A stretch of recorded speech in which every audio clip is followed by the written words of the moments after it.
all that's left is really to put the remaining bits together. We got everything plugged back in. Cross your fingers.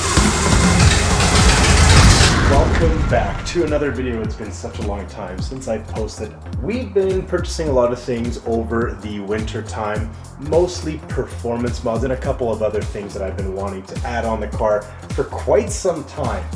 And I'm gonna go over all of those things with you right now. Here's a disclaimer, I have done some work already. So, what's new with the Datsun? Well, let's start with the engine bay here. We got ourselves some new shiny headers. These are 6:2:1. I don't know if you guys can see it all that well, all the way down there, but either way, I still have to put the Y pipe on there. So 6:2:1 headers that we have got on there. I also removed the intake manifold, which you have to do to get to the headers, and sandblasted this. Quite honestly, I think it looks pretty damn good. It's obviously not close, not OEM per se, or what it would look like back in '77 when you bought this car, but overall it actually turned out pretty damn well. I'd like to know your thoughts on what the sandblaster did. And all I used, believe it or not, was sodium bicarbonate and crushed glass to get this finish. So overall, I'm actually really stoked with how that's turned out.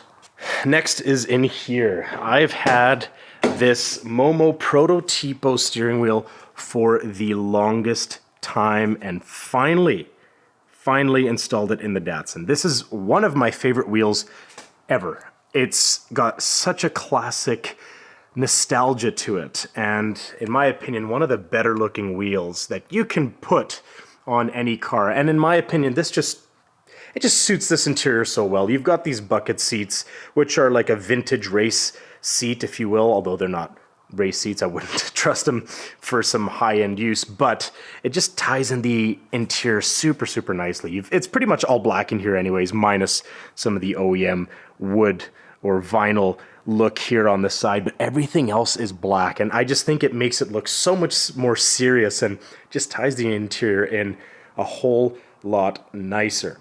And now for everything else.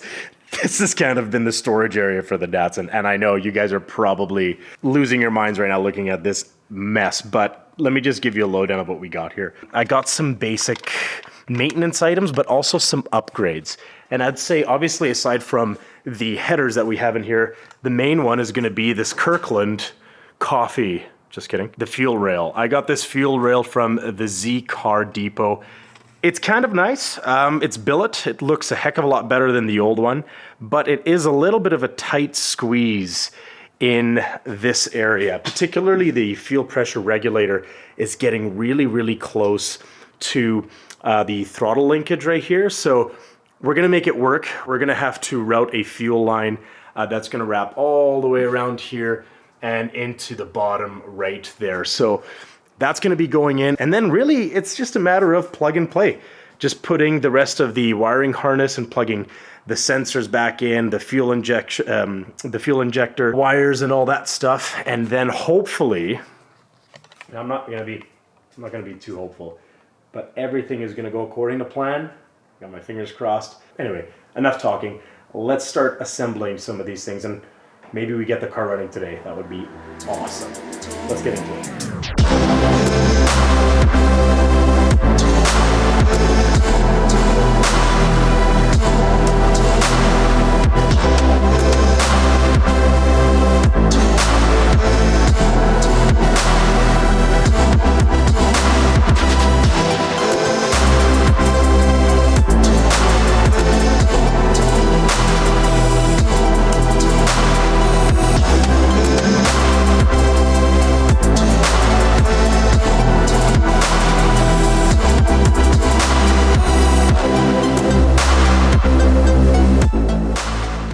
So the fuel rail has been installed, and it was pretty straightforward. A little bit tricky to get into these two little bolts to anchor it to the intake manifold, but we got it on there.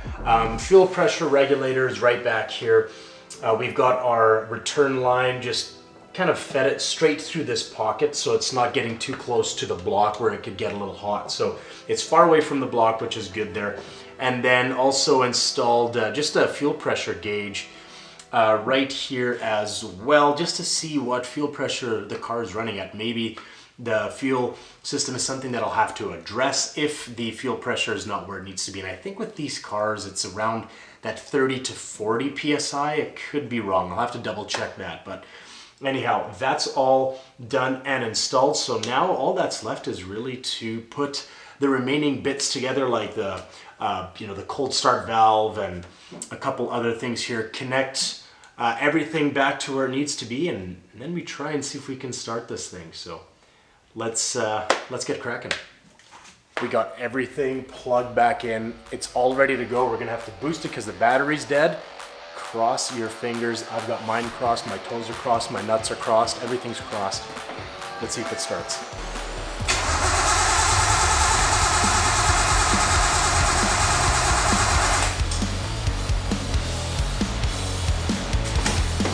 Also, can you tell me what fuel pressure's on there?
Holy crap. We did it. We did it. We did it. Yeah, that's pretty bad. Okay, it started. Wow, I'm so surprised. So it's really loud because I don't have the Y pipe installed on the bottom, so it's nearly open headers, but we're getting a little bit of fuel drippage right here. So might have to tighten that up a little bit. But other than that, it seems to be a little rough on the idle. So maybe we just have to look at timing and all that stuff. I might have set it out of timing, so I might have to double check that, but it's working, so that's great.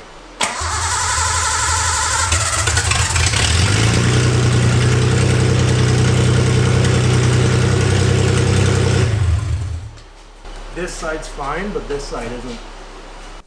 Right here, it's either coming from the top part right here or that little insert. But I've tightened both sides, tightened that guy too, and it's still leaking. So this actually might be a defective regulator. So I might have to take this thing apart and just seal it with some sealant. And this side's fine. No leaks coming from here at all. It's just on this back end. But it drives, so that's extremely important. Or drives, it starts, not drives yet. So it starts. I'm actually so excited because this is the biggest project I've ever done on a car. And I know to a lot of you mechanics out there, this was probably not the biggest job, but for me, I've never done anything this big, especially on this old thing right here. But man, is that so exciting that it started. I am really, really excited to get it on the road and to see if it's really changed anything for power. Personally, I don't think it is gonna change a whole lot. Maybe it might make it run better, but overall, it's gonna add a little bit more liveliness to the car, especially with the headers that we got installed. So I'm really excited to see when that's all welded together. Other than that, super excited. If you like the video, it takes 2 seconds, literally 2 seconds to click this little thumbs up. Thanks for watching, guys. And we'll see you in the next video. See ya. Bye-bye.